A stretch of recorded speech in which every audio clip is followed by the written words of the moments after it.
Bienvenue dans cette nouvelle analyse. Aujourd'hui, on se plonge dans les sources qui nous ont été confiées autour du livre La santé moderne.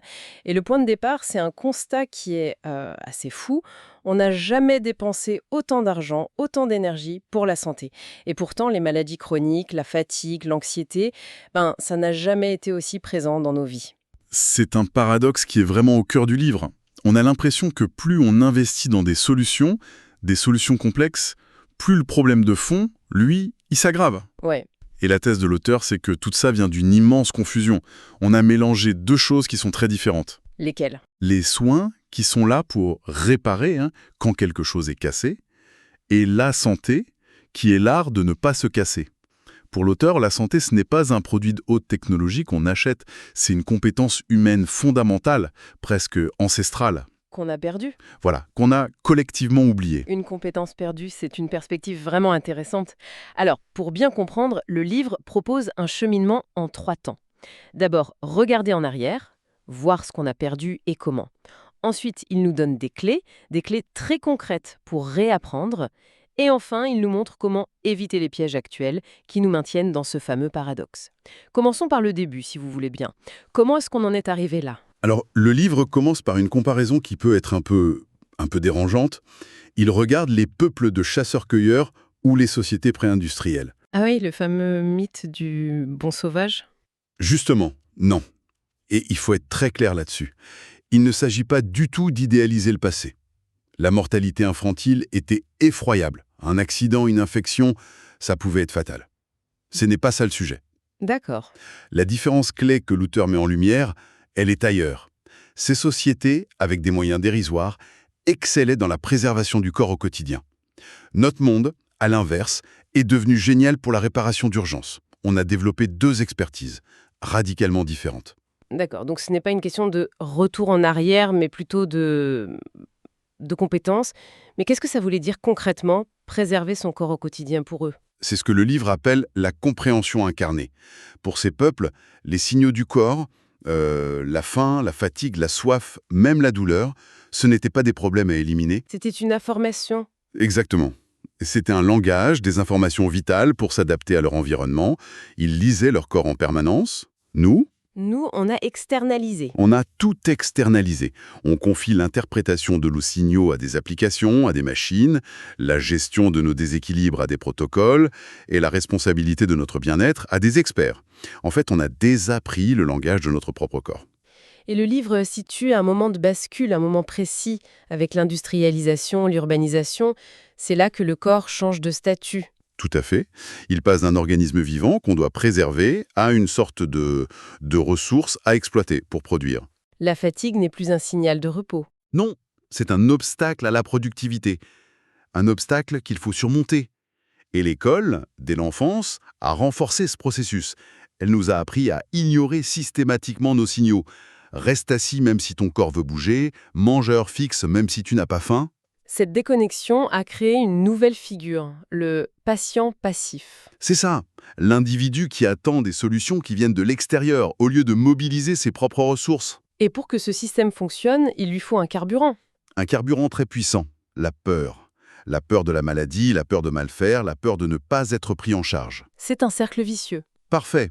Plus on a peur, plus on délègue, moins on comprend. Et Moins on comprend, plus on a peur. exactement. C'est un cercle vicieux puissant, en effet. Mais est-ce que cette peur n'est pas aussi, parfois, un moteur légitime? C'est la peur d'un symptôme qui nous pousse à consulter, et ça peut sauver des vies. Le livre fait la part des choses entre la peur qui paralyse et, disons, la prudence qui protège. C'est une excellente question. Le livre ne dit pas que la peur est toujours mauvaise, non. La peur aiguë face à un danger réel est un mécanisme de survie essentiel. Le problème, c'est la peur chronique, la peur diffuse. Celle qui devient notre bruit de fond permanent? Voilà.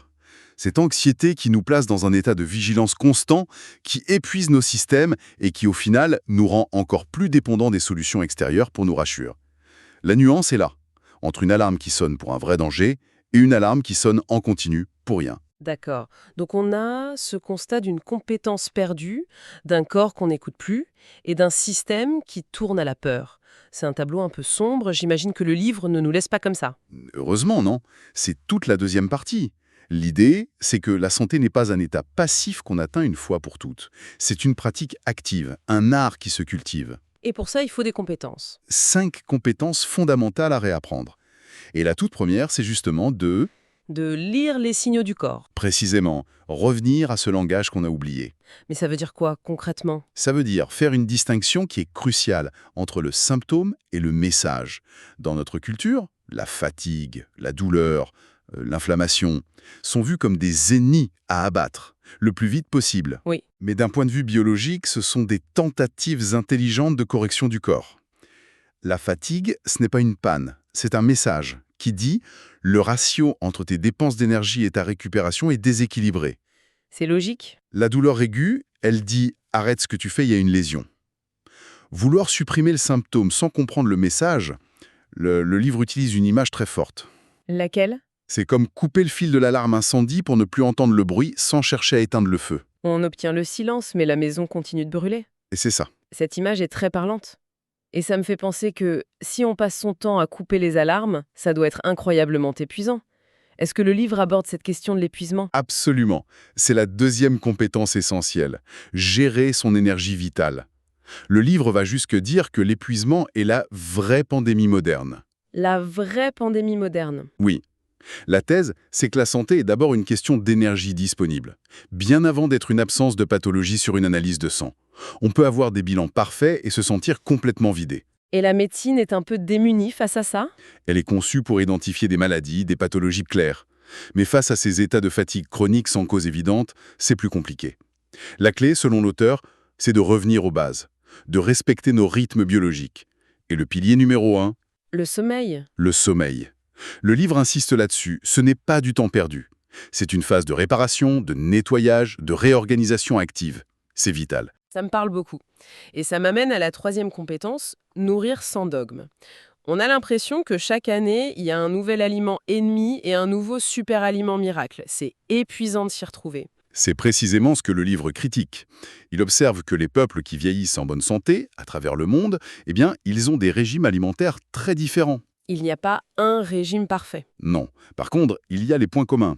Ils mangent des aliments simples, peu transformés. Et surtout, leur alimentation est adaptée à leur vie. À leur niveau d'activité, leur climat. Voilà. La compétence, ce n'est donc pas de suivre un dogme, mais d'apprendre à ajuster son alimentation à son état réel. Est-ce que je suis fatigué, stressé, etc. Et à son contexte. C'est une approche beaucoup plus souple. Et déculpabilisante. C'est une approche beaucoup plus souple, en effet, et pour le mouvement, j'imagine que c'est la même logique, à contre-courant des salles de sport et de l'effort intense. Exactement. C'est la compétence bouger intelligemment. L'auteur critique cette idée très moderne de compenser 8 heures d'immobilité au bureau par 1 heure de souffrance à la salle. Biologiquement, c'est un non-sens. Complètement. Le corps humain, il est conçu pour le mouvement constant, varié et de faible intensité. Donc il valorise le mouvement naturel intégré au quotidien. Marcher, prendre les escaliers, s'étirer, jardiner. Le but n'est pas de faire du sport. Non, le but est de redevenir un être qui bouge. Le corps préfère bouger un peu tout le temps plutôt que beaucoup d'un coup. Ce qui nous amène à la dernière compétence et peut-être la plus difficile dans notre monde, gérer le stress et la peur. Oui, et là encore, l'objectif n'est pas d'éliminer le stress. C'est impossible et même pas souhaitable. Un bon stress nous fait agir. C'est ça. Le problème, c'est le stress chronique, l'état d'alerte permanent. Le livre explique que notre système nerveux a 2 modes. Le mode action, combat ou fuite, et le mode repos, digestion-réparation.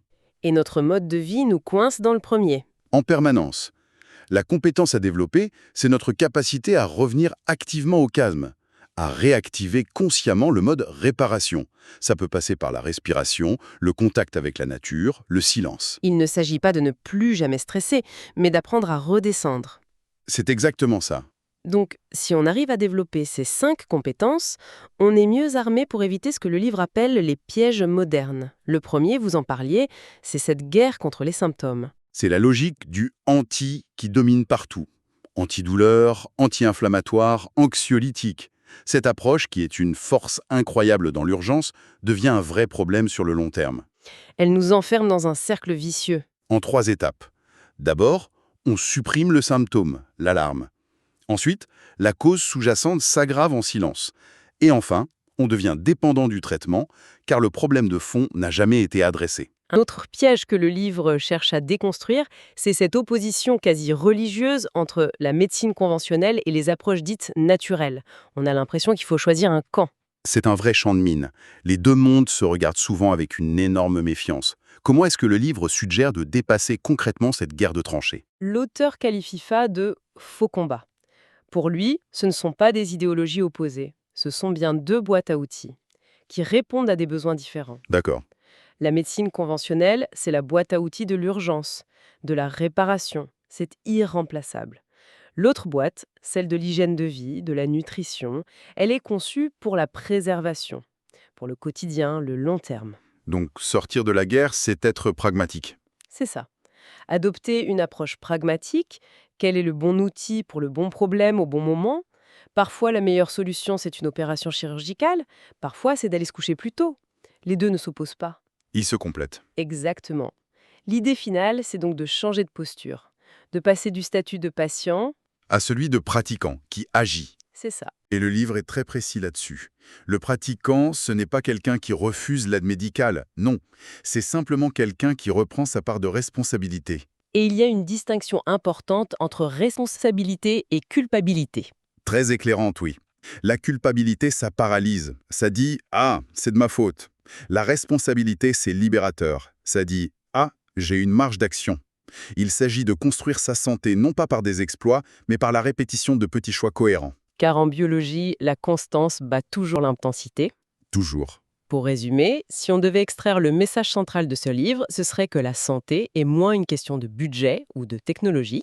Qu'une question de compréhension et de pratique. Voilà, ce n'est pas un projet héroïque, mais plutôt un art du quotidien, basé sur l'écoute, l'ajustement et la répétition. Est-ce que le regagne en développant ses compétences, ce n'est pas seulement moins de maladies. Le livre insiste beaucoup là-dessus.